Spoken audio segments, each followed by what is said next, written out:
వైద్య ఆరోగ్య శాఖ మంత్రి జిల్లాలో ప్రభుత్వ ఆసుపత్రులు సమస్యలతో కొట్టుమిట్టాడుతున్నాయని సిపిఎం ప్రతినిధి బృందం అన్నారు. సిపిఎం రాష్ట్ర కార్యదర్శి వర్గ సభ్యులు చుక్కా రాములు సిపిఎం మెదక్ జిల్లా కమిటీ ఆధ్వర్యంలో ఈరోజు మెదక్ పట్టణ శివారులో ఉన్న మాతా శిశు ఆరోగ్య కేంద్రాన్ని సందర్శించి సిబ్బంది పేషెంట్లను సమస్యలు అడిగి తెలుసుకున్నారు. తర్వాత ఆసుపత్రి ఆవరణలో పర్యటించి పరిశుభ్రతను పరిశీలించిన తర్వాత మాట్లాడుతూ జిల్లా కేంద్రంలోని మాతా శిశు ఆరోగ్య కేంద్రం సమస్యలను నిలయంగా ఉందని అన్నారు. జిల్లా కేంద్రంలోని ఆసుపత్రి ఇలా ఉంటే మండల కేంద్రాలలో ఇంకెలా ఉంటాయో అర్థమవుతుందని అన్నారు. పేరుకే జిల్లా కేంద్ర హాస్పిటల్ అని సమస్యలతో పేషెంట్స్ అవస్థలు పడుతున్నారని అన్నారు. వైద్య ఆరోగ్య శాఖ మంత్రిగా ఉన్న ఉమ్మడి జిల్లాలోని మెదక్ జిల్లా కేంద్రంలోని మాతా శిశు ఆరోగ్య కేంద్రం సమస్యలకు నిలయంగా ఉంటే మంత్రి గారికి కనిపించడం లేదా అని ప్రశ్నించారు. మంత్రికి చిత్తశుద్ధి ఉంటే వెంటనే ఆసుపత్రి సందర్శించాలన్న ఈ కార్యక్రమంలో జిల్లా కార్యదర్శి వర్గ సభ్యులు ఏ మల్లేశం, పార్టీ రాష్ట్ర కమిటీ సభ్యులు ఎం అడివయ్య తదితర ఇతర నాయకులు పాల్గొన్నారు. స్పీడ్ బ్రేకర్ లేవు, ప్రమాదాలు అవుతున్నాయి, అట్లాగే లైట్లు లేవు. ఈ రకంగా ఈ ఆసుపత్రి ఇక్కడ ఉంది, దీనికి రావాలి అని అంటే మరి ఒక్కొక్కసారి అర్ధరాత్రి కూడా ఇక్కడికి రావాల్సి వస్తుంది.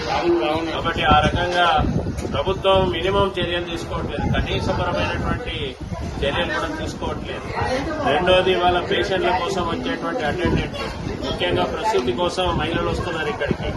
మరి ప్రసూతి కోసం వచ్చేటువంటి మహిళలకు తోడుగా అటెండెంట్ ఉండడం అనేటువంటిది అత్యవసరమైన పరిస్థితి. ఈరోజు ఇక్కడ పరిస్థితి కనుక చూస్తే అన్ని మూటలు తెచ్చి సంచులు ఇక్కడ పెట్టుకుని ఈ ఆరు బయట జనం ఉండాల్సినటువంటి పరిస్థితి. వీళ్ళకు మంచినీళ్ళు లేవు, అట్లాగే వీళ్ళకి మూత్రశాలలు లేవు. ఇక్కడ స్నానాల గది అని ఉంది, అది స్నానాల గది కాదు. అసలు అట్లాంటిది ఈ తెలంగాణ రాష్ట్రంలో ఉందంటే సిగ్గుచేటి ప్రభుత్వానికి. అట్లాగే అక్కడ ఒక షెడ్ కట్టారు, గాలికి రేకులు లేచిపోయినాయి. ఆ రేకులు వేపించేసి కనీసం ఆ షెడ్డులో మరమ్మతులు చేస్తే ఈ పేదవాళ్ళందరూ కూడా రాత్రిపూట అక్కడ ఉండేటువంటి విశ్రాంతి తీసుకొని అక్కడ ఉండేటువంటి అవకాశం ఉంది. మరి ఈ మాత్రం కూడా లేకుండా ఈరోజు వేల కోట్ల రూపాయల బడ్జెట్ ఇవాళ వైద్య ఆరోగ్య శాఖ కేటాయిస్తా ఉన్నాం. అవన్నీ ప్రజల సొమ్ము, ప్రజలు ఇచ్చేటువంటి విరాళాలతో ఇవాళ పన్నుల ద్వారా ఈ రకంగా ప్రభుత్వానికి ఆదాయం వస్తున్నది. కాబట్టి ముఖ్యమంత్రి గాని, వైద్య ఆరోగ్య శాఖ మంత్రి గాని, మరి వైద్య ఆరోగ్య శాఖ మంత్రి ఈ ఉమ్మడి జిల్లాకు సంబంధించినటువంటి మరి దామోదర్ రాజనరసింహ గారు, ఆయన ఉమ్మడి జిల్లాలో ఈ పరిస్థితులు ఉన్నాయి అని అంటే సీరియస్ గా ఆలోచన చేయాలి. అందుకని వెంటనే ప్రభుత్వం కలుగజేసుకొని ఈ విశ్రాంతి గదిని మరమ్మతులు చేయాలి. పరిశుభ్రత లేదు, అట్లాగే స్నానాల గది లేదు. రెండోది నీళ్లు రావట్లేదు. ఇక్కడికి వస్తే ఇంతమంది జనం ఉన్నారు, నీళ్లు దొరికేటువంటి పరిస్థితి లేదు.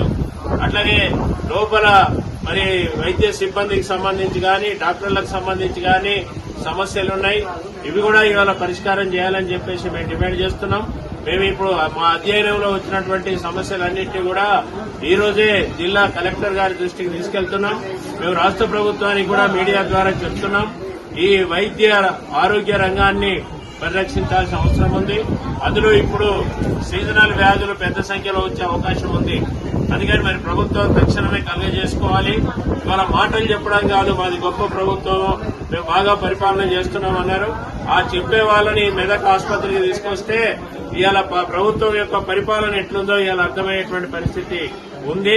అందుకని ఈ సమస్యలన్నింటినీ తక్షణమే పరిష్కారం చేయాలని మేము సిపిఎం పార్టీ తెలంగాణ రాష్ట్ర కమిటీ నుంచి ప్రభుత్వాన్ని డిమాండ్ చేస్తున్నాం.